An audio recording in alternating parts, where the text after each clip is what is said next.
down here along the Still River, and I'm on the hunt for some small caves that are said to be behind a condominium development somewhere here in Brookfield. And I grew up in Brookfield, and I've never heard of any sort of what they described as water-carved caverns behind a condominium. But I'm down here along the river near a coordinate that my friend Michael Gerard from New England Explorers sent me to check out. All right, here we go. Let's see how deep this is.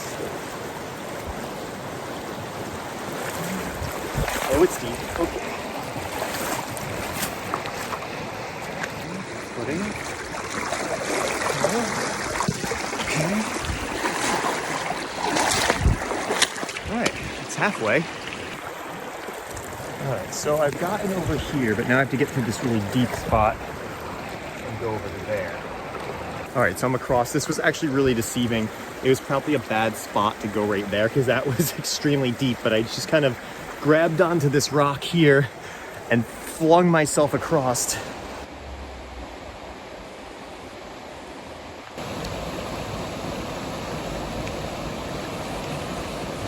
All right, so I'm gonna come down and look at this ledge over here. I gotta go down there. Oh, it looks like maybe marble right there. So, let's see.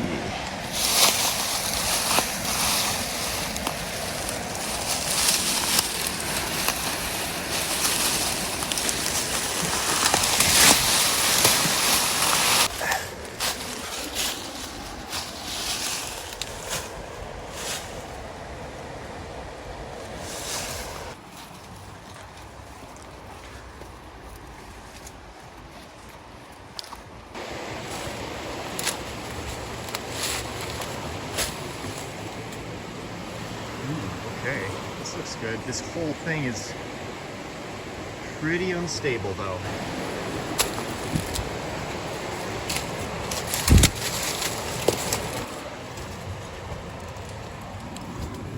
Oh yeah, definitely.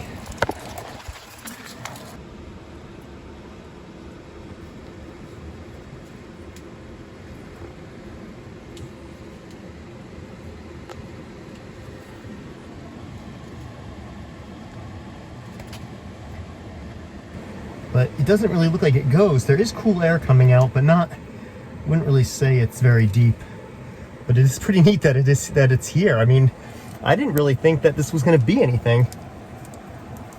Plus, it's just kind of neat that it's in my hometown of Brookfield where, I mean, when I was like maybe 10 years old or so, I mean, that's what I was doing, is looking for caves in the woods. And the very first cave I ever found was actually just a pipe going under a dam that had stalactites in it. And I thought I had found a natural cave. And I even crawled in to see the stalactites, which was really, really scary when I was that young. And that's right here in this town. Okay, so I'm checking out my last LiDAR coordinate of the day. And it turns out that what looked kind of like a weird karst kind of environment is totally man-made. And we have huge foundations. There was some sort of mill back here. There was a dam on the river, and all these anomalies that I spotted on LiDAR are just completely man-made. But look at these huge boulders of marble that they stacked up here. I mean, that's pretty impressive in its own right there. So no other caves. I'm gonna go down the stream a little bit to find a place to cross. That's not deep at all. I should have just crossed here to begin with. Okay, that was way easier than the other place. However, now I have one last cave to check out. Oh, there's just like a wall of poison ivy here. Look at that. That's... I'll go around this way. That's annoying. Ah, right there too. Oh my god, look at all this. That's not. Oh, that is. Oh, I'm so close to poison ivy. There and there.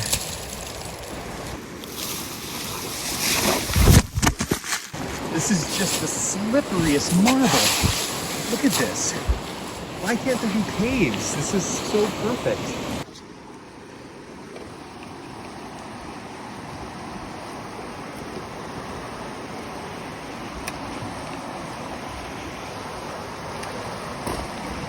Let's take a look. Oh, it's a nice little overhang. It's not water carved. It is marble though. Yeah, it's interesting. It definitely could be water carved, like it looks soft enough. So I made it out of the ravine.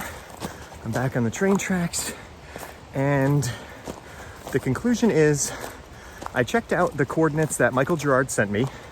One thing was actually an old dam. The other spot was a natural cave that it may not have been water carved, but there was like a beginnings of a flowstone deposit forming on the walls, but it only went about 5 feet. The other coordinate that I found using LiDAR was a bunch of man-made disturbances in the ground. There was an old mill there, and actually the dam that I found earlier continued over to that side, and there were buildings associated with the mill and a whole lot of garbage dumping.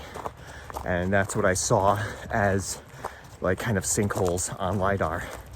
So I'm heading back, and it was definitely interesting to find this spot. It probably is the spot that was talked about on MineDat as the water carved caverns, the very small caverns behind the condominiums. It's too perfect of a situation. It's near the condominiums. They are small caverns.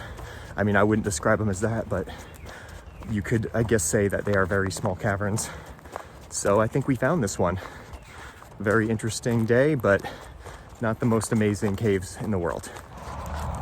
All right, so I'm back out of the woods and I'm onto a walking path, and I'm gonna check out the area of the Brookfield Lead Mine, which is totally obliterated, I believe. I believe it's under an industrial building now, but I just want to recon the site of it to see if there might be any remains, like a tailings pile.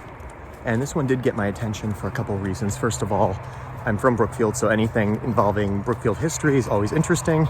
And the second reason is that there was a mention that this was the oldest mine in America or something like that. It's totally untrue. I think it dates to maybe the 1820s at the very oldest. It's certainly not the oldest mine in America, unless the person who claimed that, I think it was Januzzi, knew something. He's no longer alive, unfortunately. Maybe he knew something that we don't. Maybe he had some very obscure primary source that dated it to before the 1640s. I really doubt that, but let's check it out and see if there's anything left. So I'm actually going under the Route 7 extension here, and there's another little tidbit on MineDat that said that when the Route 7 extension was put in, they hid an adit to the lead mine. So they were digging out, I guess, the area for the highway, and they exposed an adit that had some interesting minerals in there. So the lead was in limestone, and you can see there's tons of limestone all over the ground.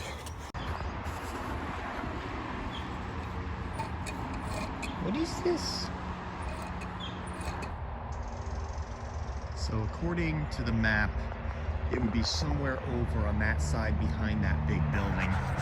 So I could go across the river and poke around a little bit back there, but it looks pretty overgrown. So I'm gonna go back and look at the LiDAR a little bit better and really put a couple of coordinates down that I would like to see, and maybe finish that up on another day and see what's still there. But today's pretty much over for me, so I'm gonna head back to the Land Rover and I'll see what I find on my next outing.